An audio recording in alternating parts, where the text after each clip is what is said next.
Right, Mr. Mawarire, we see every time in the papers reports about MDCT, especially the leader Morgan Tsvangirai, reported as having dumped Dr. Mujuru in terms of the coalition. What's the situation like? I think those reports are based on mischief and a clear misunderstanding of what the coalition is and what the coalition is meant to achieve. The coalition is meant to bring all opposition parties together. And those that pretend to have powers to dump or powers to include are really being mischievous and trying to play a big brother role, which will not help anyone. We all know that most of these, especially those that have been there before us, they have tried to challenge Mugabe and they have failed. In the instances that they partially won an election, it was because of the Boram Sango. And if you read and you understand the Boram Sango phenomenon, you would see that there was a Mujuru element in that aspect.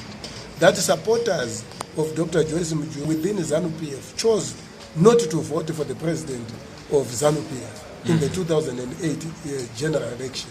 And that resulted in the MDCT and its leader, Morgan Tsvangirai, winning the first round of that election. So that alone should give you an indication that if we work together, we have chances of defeating ZANU-PF and also effecting a power transfer. But you know, what is boggling the mind now is that some elements within the opposition are beginning to believe that people like Didymus Mutasa, those that were involved in quite a lot of atrocities, politically motivated rapings, killings of youngsters, even 12-year-olds, all in the name of political competition, are now masquerading as latter-day Democrats who have the power to appoint a coalition leader and who have the power to disappoint a coalition leader. And really, if you see such things happening, you begin to wonder whether Satan is now an usher into heaven. But if you believe that Satan is taking you to heaven, then you should be sure that you are on your way to hell. And that is what is happening. We have also even heard Mugabe saying, no, Mujuru should join Morgan Tsvangirai. Should we take that seriously? Should we go and take counsel from Mugabe on how to dislodge him? Does it make sense to anyone? It's going to be feasible to choose, and it's going to be easy to choose the leader of the coalition if that process is going to be democratic. I've indicated even in the opinion piece that I've circulated that what we want is a plausible way of choosing the next leader, a plausible way, a democratic way of choosing the coalition leader. And that there are several ways that it can be done. The other way will be to include all the leaders of political parties that will be part of that coalition to sit and choose among themselves. But the most democratic way will be to subject that to the people.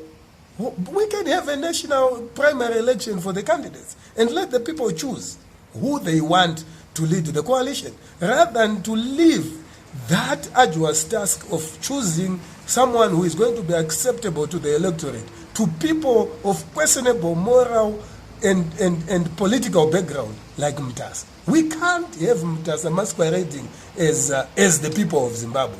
Mutasa masquerading as the opposition political party supporters. No, we can't do that. We can't leave that task of choosing a leader that will be acceptable to the people to characters like Mutasa, who are not only old, not only affected by senile dementia, but also people who are dishonest in everything that they are doing.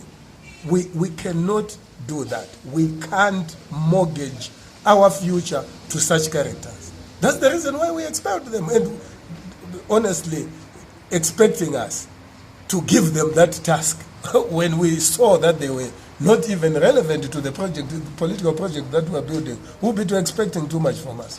We are not daft. We are not politically naive. We are not political toddlers to accept such kind of nonsense coming from us. We won't do that.